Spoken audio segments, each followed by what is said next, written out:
Hi friends, welcome to BGM good farming. இன்றைக்கி என்னென்னா ஒரு சின்ன விலாக், ஆடு மேய்க்கிற விலாகு. நாங்களாம் மேய்ச்சலுக்கு கிளம்பிட்டோம். பார்த்திங்கன்னா நம்ம ஆல்ரெடி எப்போதும் போகிற பாதை தான் இது, உங்களுக்கு தெரிஞ்சிருக்கும். இவ்வளோ நாள் இதில் தண்ணி இல்லை. இப்போ பார்த்திங்கன்னா தண்ணி இருக்குது. நம்ம ஏரிக்கு இந்த வருஷம் ஆடி மாதமே மழை பெஞ்சி தண்ணி வந்துடுச்சிங்க. பார்த்திங்கன்னா அரை ஏரி ரொம்பிடுச்சு. இவங்களாம் அப்புறம் தண்ணி வருதுன்னு சொல்லிட்டு அங்கேயே நிற்கிறாங்க. யாராவது ஒரு ஆள் வழிகாட்டினா தான் மற்ற எல்லாருமே ஓடியாருவாங்க. பயம், அவ்வளோ பயம், தண்ணியில் அடிச்சுக்கிட்டு போயிடுவாங்கன்னு. தண்ணி இவ்வளோ நாள் ரொம்ப அதிகமாக வந்துட்டு இருந்துச்சுங்க. இப்போ பார்த்திங்கன்னா தண்ணியெல்லாம் குறைஞ்சிக்கிச்சு. தண்ணி மழை பேஞ்ச அன்னைக்கு வரும்போது பார்த்திங்கன்னா செந்தண்ணியாக வரும், வேகமாக போகும், நிறைய தண்ணி போகும். இப்போ போகிறதெல்லாம் ஊற்று தண்ணி. இது மலை மேலேருந்து வருங்க. எங்கள் ஊருக்கு மலையிலேருந்து இங்கே ஏரி வரைக்கும் வாய்க்கால் இருக்குது, நல்ல அகலமான வாய்க்கால். அதில் தண்ணி இப்போ இவ்வளோ நாள் செந்தண்ணி முடிச்சிருச்சு. இப்போ ஒரு 4-5 நாளாக நல்ல கருந்தண்ணி மாரி ஊற்று தண்ணி வந்துட்டுருக்கு.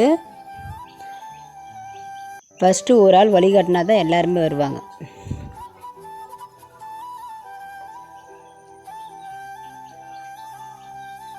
எப்படி பயந்துக்கிட்டு தாவி தாவி குதிச்சுக்கிட்டு ஓடியாராங்க எல்லோரும் வந்தாச்சு. கடைசியில் நம்ம சின்ன குட்டி மட்டும் வரல, பயந்துக்கிட்டே நின்னா. கொஞ்சம் நான் என்கரேஜ் பண்ணேன், வாடா அப்படின்னு சொல்லிட்டு. அங்கேயே நின்று கத்திக்கிட்டே இருந்தா. அப்புறம் எல்லோரும் போயிட்டாங்களே அப்படின்னு சொல்லிட்டு ஒரே ஓட்டம் அவளும் தாவி குதித்து ஓடியாந்துட்டா. பாருங்க, நம்ம வழக்கமாக எப்போதும் மேய்ச்சலுக்கு போகிற இடத்துக்கு தான் இன்றைக்கி போகிறோம். நெல் அறுத்த வயல் இருக்குது பார்த்தீங்களா, அந்த வயலுக்கு தான் போகிறோம். இப்போ பார்த்திங்கன்னா மழை பெஞ்சி கொஞ்சம் பில்லெல்லாம் நல்லா துளுத்துருக்கு. நம்ம இடத்துக்கு வந்தாச்சு. பில்லெல்லாம் நல்லா தளைஞ்சிருக்குங்க. நல்லா பச்சை பில்லு சூப்பராக இருக்குது. நம்ம மாட்டுக்கு நல்ல மேய்ச்சல் இருக்குது. இருந்தாலும் பார்த்திங்கன்னா வரப்பில்லு தின்னா சீக்கிரம் வயிறு குறையாதுன்னு சொல்லுவாங்க. இந்த பசும்புல் திங்கும் போது பார்த்திங்கன்னா சீக்கிரம் சாணி போட்டே வயிறெல்லாம் குறைஞ்சிரும். வரப்பில்லு திங்கிறப்போ வெயிட் ஏறும்னு சொல்லுவாங்க. பசும்புல் திங்கிறப்ப ஆடு கொஞ்சம் இறைக்கும்.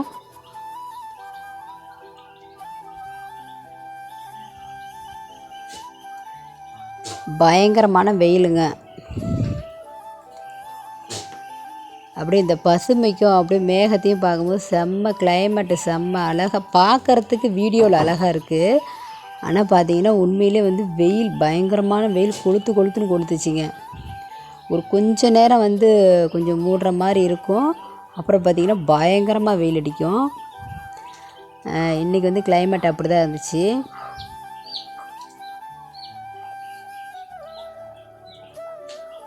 இந்த வீடியோலாம் எடுத்து முடிச்சுட்டு அப்புறம் தான் நான் வாய்ஸ் ஓவர் கொடுத்துட்ருக்கேன். பார்த்திங்கன்னா இந்த இன்றைக்கி அடித்த வெயிலுக்குங்க நைட்டு பயங்கரமான மழை வந்துருச்சுங்க. செம்ம காற்று மழை.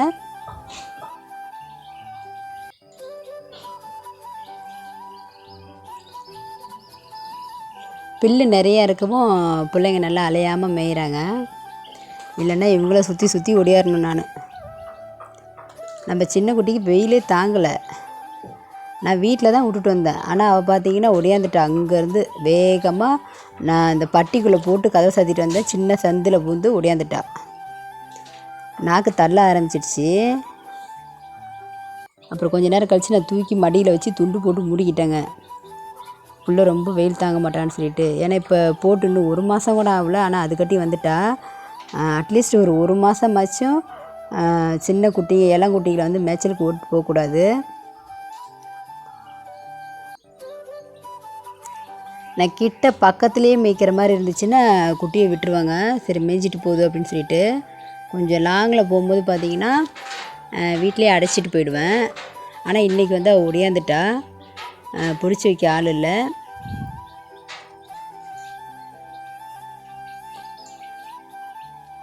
துணியெல்லாம் சரி ஆற்றுல துவைச்சிடலாமே அப்படின்னு சொல்லிட்டு நான் துணியவும் எடுத்துக்கிட்டே வந்தேன். சரி ஆற்று ஓரத்தில் வந்து கொஞ்ச நேரம் மேய்ஞ்சிக்கிட்டே இருக்கும். அப்புறம் அத்தை பார்த்துக்கிட்டு இருந்தாங்க. அத்தை பார்த்துக்கிட்டு இருப்பாங்க. நம்ம அதுக்காட்டி வந்து துணியை துவைச்சிடலாம், பாருங்கள் பயங்கரமான வெயில், துவைச்சிடலாம் அப்படின்னு சொல்லிட்டு துவைச்சிட்டே இருந்தேன். ஒரு பக்கெட்டு துணி துவைச்சி அலசி வச்சுட்டாங்க. இன்னொரு பக்கெட்டு துணி துவைக்கிறதுக்காட்டி இவங்க வந்து என்னென்னா இந்த ஆற்றை தாண்டி மறுபடியும் உள்ளே போயிட்டாங்க.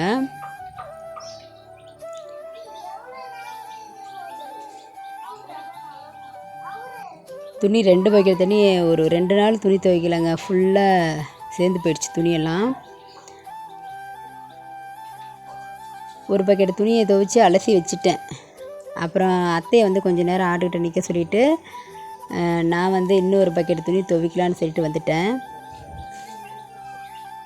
துவைச்சி வச்சோம்னா ஆட்டையும் ஓட்டிக்கிட்டு மாடும் மேய்ச்சலில் கட்டியிருந்துச்சு.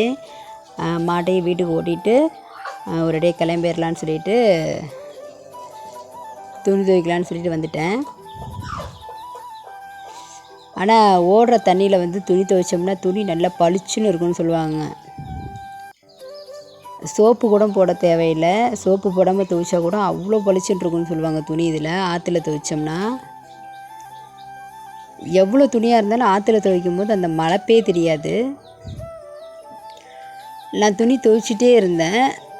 துவைச்சி முடிக்கிற கண்டிஷன், துவைச்சி முடிச்சிட்டேன். ஆனால் அலசணும்.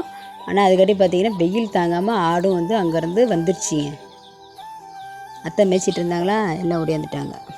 வந்து மரத்துக்கிட்ட வந்து ஒண்டிக்கிட்ட எல்லாம் நிற்கிறாங்க. சரி நம்ம துணி அலசுற வரைக்கும் நிற்கிட்டோம், நம்ம துணியெல்லாம் அலசி முடிச்சுட்டு அப்புறமேட்டு அவங்கெல்லாம் ஓடிட்டு போயிடலான்னு சொல்லிட்டு நான் துணி அலசிட்டு இருந்தேன். வெயில் தாங்காமல் எல்லாம் பிள்ளைங்களாம் ஓடியாந்துட்டாங்க.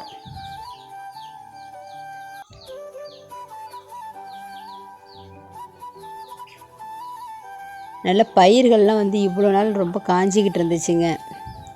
ஒரு 10 நாள் தான், 10 நாள் கூட இருக்காது, ஒரு 7-8 நாள் இருக்கும் மழை பெஞ்சு இதுக்கு முன்னாடி.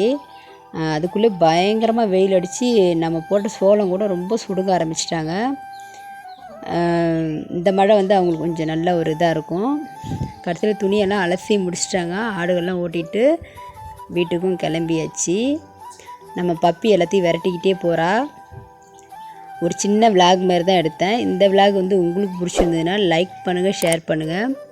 மறக்காமல் நம்ம பிஜிஎம் கோட் ஃபார்மிங் சேனலை வந்து சப்ஸ்கிரைப் பண்ணி வச்சுக்கோங்க. அப்போ தான் நான் அடிக்கடி போடுற வீடியோ நோட்டிஃபிகேஷனில் வரும். ஓகே ஃப்ரெண்ட்ஸ், தேங்க்யூ ஃபார் வாட்சிங்.